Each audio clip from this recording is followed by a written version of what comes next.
We love our Florida football talk with David Waters from Gators Breakdown. Of course, Florida finishing in the top 10, unexpected for many, coming off the big bowl win against Michigan. We are 2 weeks away from tonight being the traditional National Signing Day. Of course, most of the guys came into the fold for the Power 5 teams in December, but still some key guys out there. David, how you doing tonight?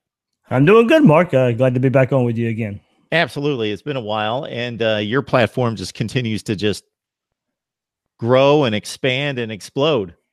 Absolutely, it does, Mark. Yeah, thanks to many of a lot of listeners come from your channel originally too. When you and I first started our little SEC breakdown adventure, and even before that, when you brought me on just to talk random Gator stuff. So yeah, big thanks for that. And kind of consistently every few weeks or so, Gator Breakdown will find itself in the top 200 on Apple Podcasts. So good and big things happening there. I see that. It's very impressive, and there's a good reason why, because you deliver.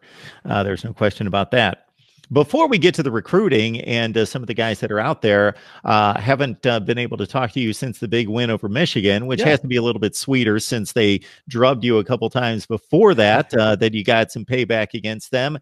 And it just doesn't finish off a really good season. But to finish in the top 10, coming off 4 wins, 10-win season, just, that's about the best could have been expected. That was basically the ceiling, I would have thought, out of any reasonable Florida fan going into 2018. Yeah, Mark, going into the season, I picked Florida 8-4, 9-3 if things went right kind of range. And we got better quarterback play from Felipe Franks first and foremost. The way he was able to bounce back after a putrid Missouri game, starting with about the second half of that South Carolina game. You have South Carolina, Idaho, Florida State, Michigan. Felipe Franks put together 4 really good games in a row and showed just how much Dan Mullen can make a impact at the quarterback position. Felipe Franks was, nothing to write home about the year before. In Jim McElwain's final season, he made his first start versus Michigan in the opener of that 2017 season, and just a season later, and you get to play him in the bowl game. And Felipe Franks has a really good game. And Mark, it really just all come down to once he was able to run the ball with a little more emphasis, emphatically running the ball.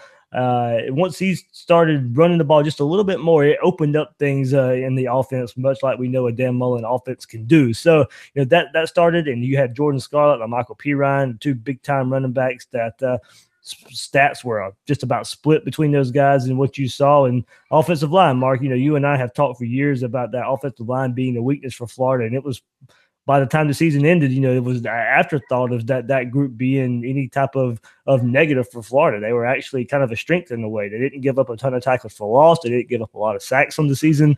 So all in all, you get to culminate it with Chauncey Gardner-Johnson really dominating in the Michigan bowl game with 2 picks, 1 for a touchdown. And you had Ja'Kai Polite put together a heck of a season where he led the team in sacks, so 11.5 or 13 sacks, somewhere around there. I forget the exact number. And he'll be close to high in draft board. So, with Todd Grantham come in, we were looking who would that be, that big-time key rusher, and Ja'Kai Polite really showed that. So Gator fans are excited. I was in Atlanta for the Peach Bowl, and Gator fans were excited before it, really excited after it, and hopefully the Gators find themselves in Atlanta the first week of December from now on.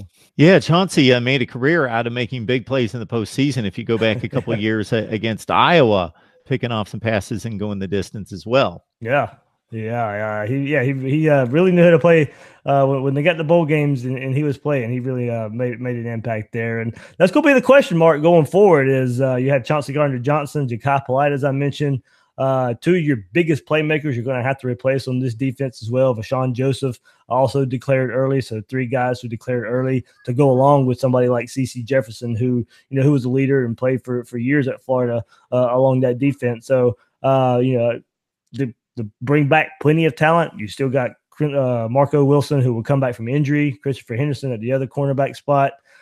Some good depth there, and a recent transfer from Louisville, Jonathan Grenard, who may slide in to take over for Polite, along with Jabari Zuniga. So Florida's got the pieces to have another pretty good defense. And the biggest question on the team moving forward is how do they replace 4 of the 5 starters on the offensive line?